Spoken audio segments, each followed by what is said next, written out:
नमस्कार, मेरा नाम विमलेश कुमार है और मैं एमए हिस्ट्री और एजुकेशन से किया हूँ। मुझे शिक्षा जगत में शिक्षण कार्य हेतु 15 वर्षों का अनुभव है।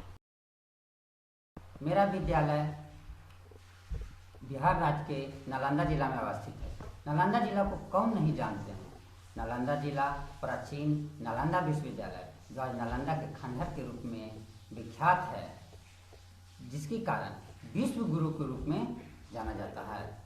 नालंदा की धरती बुद्ध और महावीर की धरती रही है और महावीर को नालंदा जिला के पावपुरी ग्राम में ही मृत्यु हुआ था। कहा जाता है कि जरासंध की अखाड़ा जो नालंदा जिला के राजगीर में है, उसी अखाड़े में भीम और जरासंध के बीच मल्लयुद्ध हुआ था। तो मेरा विद्यालय का नाम प्राथमिक विद्यालय मनपुरवा है, जो ग्रामीण परिवेश में अवस्थित है और मैं एक संकुल समन्वयक भी हूँ, जो कई विद्यालयों से जुड़ा हुआ रहता हूँ। तो मैं कई विद्यालयों से जुड़े हुए रहने के कारण कई विद्यालयों के बच्चे से मुझसे जुड़े हुए रहते हैं और वहाँ जाकर अध्यापन का कार्य भी करता हूँ और साथ ही साथ अपने विद्यालय में भी अध्ययन अध्यापन का कार्य करता हूँ। तो मैं खासकर सामाजिक विज्ञान और गणित का शिक्षक हूँ। सामाजिक विज्ञान में ग्लोब, चार्ट इत्यादि के माध्यम से शिक्षण कार्य देता हूँ। तो बच्चों को खासकर इतिहास पढ़ाते समय राजाओं के राजवंश, तिथियाँ, उससे घटित घटनाएं याद करना एक दुष्कर कार्य, कठिन कार्य अनुभव प्रतीत होता है।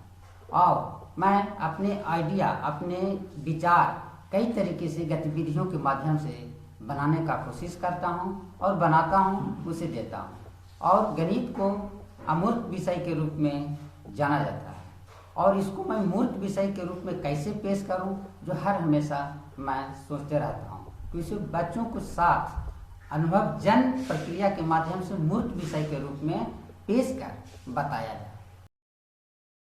तो मैं जब अरबिंदो सोसाइटी ZIIEI के माध्यम से प्रशिक्षण प्राप्त किया तो मुझे पता चला कि कई ऐसे नवाचार हैं जो बिना पैसे के किए जा सकते हैं और सुधार भी अपने आइडिया में किया जा सकता है।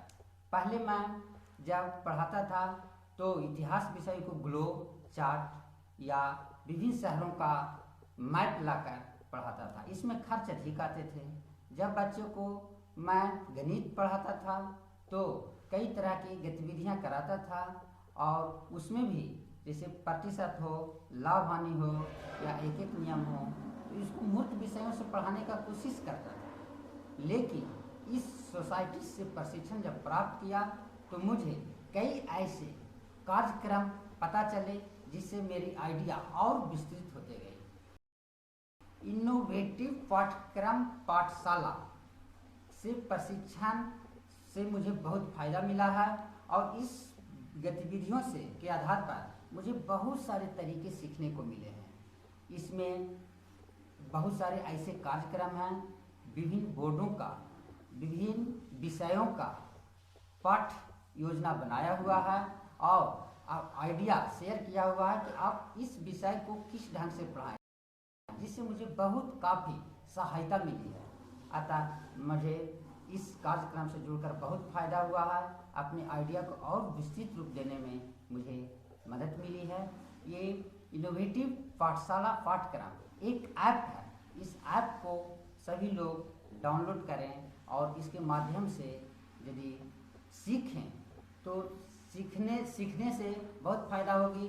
सीखें तो लगता है कि हाँ, अब हम इस ढंग से पढ़ाएं, नवाचार करें, नवाचार।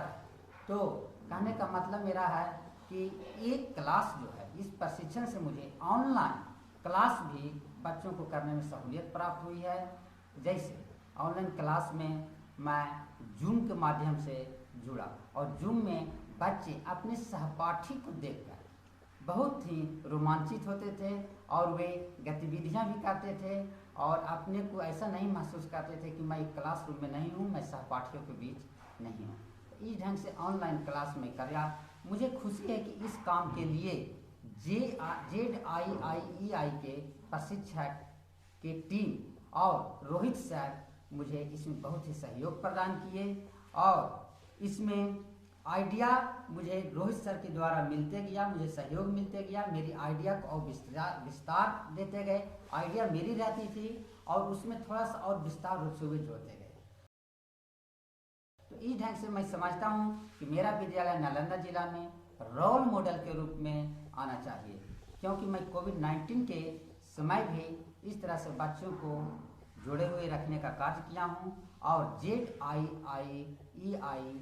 के इस प्रशिक्षक और रोहित सर को मैं खासकर धन्यवाद देना चाहता हूँ कि इस विकट परिस्थिति में भी बच्चों के साथ कार्य किए और मुझे सहयोग दिया हूँ। अंत में मैं ZII को इस तरह के प्रशिक्षण देने के लिए धन्यवाद देता हूँ और सभी को मैं पुनः नमस्कार करता हूँ।